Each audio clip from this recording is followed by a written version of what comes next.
Selamat siang, Pak Mas Agus. Perkenalkan, nama saya Aiska Rahmawati dari kelas TTA dengan NIM 002 ingin mempresentasikan UAS peralatan tambang. Dari soal yang pertama, yaitu jelaskan jenis-jenis dan fungsi dari peralatan tambang, sertakan dengan gambar di bawah ini. Pertama itu ada alat berat draglin, saya menyertakan gambarnya juga. Draglin atau eskavator draglin adalah alat berat yang digunakan untuk menggali, memuat, dan memindahkan material dalam jumlah besar.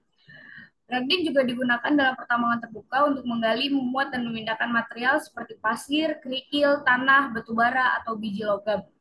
Kedua itu ada ragin juga digunakan untuk konstruksi jalan, pelabuhan, pengerukan kolam dan kanal, dan sebagai rig pemancang yang pancang.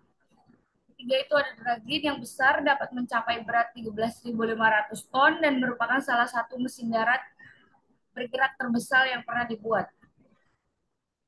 Saya juga menyertakan jenis-jenis draglin, yaitu ada power motor, adalah alat yang digunakan untuk tanah dengan daya dukung rendah tapi kecepatan geraknya rendah dan membutuhkan alat angkut untuk membawanya ke lokasi pekerjaan.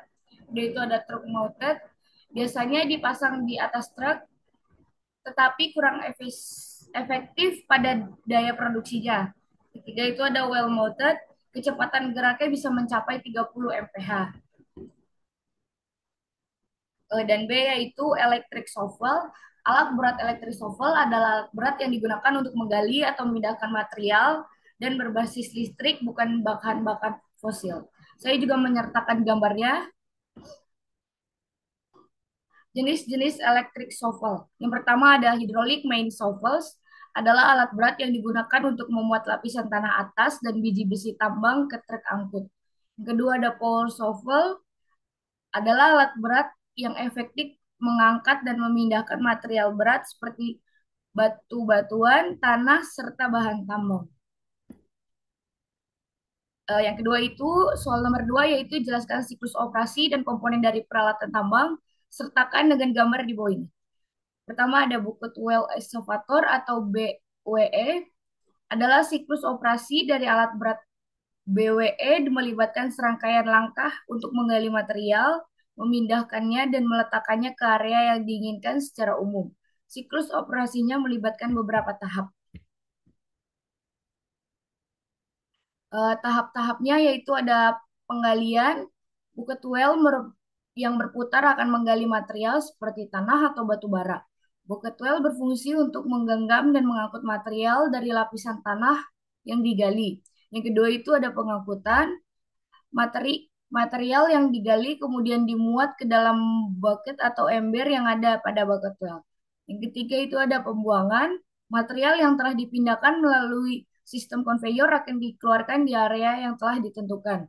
Biasanya material yang ditumpahkan atau dipindahkan di tempat pengelolaan lebih lanjut. Eh, Komponen-komponen.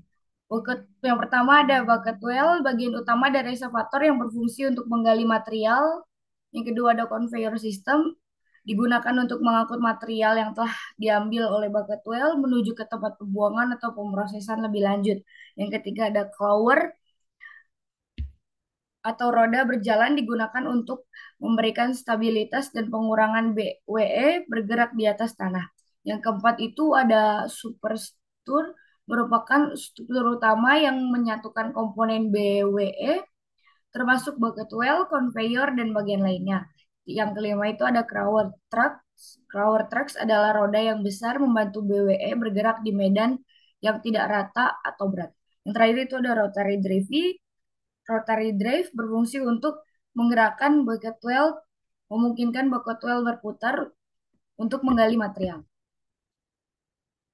Dan yang bagian B itu ada low hull dam atau LHD, adalah alat berat yang digunakan terutama di industri pertambangan bawah tanah. LHD memiliki fungsi utama untuk memuat, mengangkut, dan membuang material hasil galian. Proses ini umumnya melibatkan 3 tahap, yaitu load, memuat material, haul, mengangkut material, dan dam adalah membuang material ke tempat yang ditentukan. Saya juga menyertakan gambarnya. Setelah itu ada komponen-komponen LHD, yaitu bisa dapat kita lihat ada keranjang, lengan, kabin, sistem pembuangan diesel, mesin utama, kemudian kemudi artikulasi, dan gigi bucket. Dan soal yang tiga yaitu jelaskan sistem operasi dari peralatan tambang sertakan dengan gambar di bawah ini. Bagian A itu adalah bulge hole drill.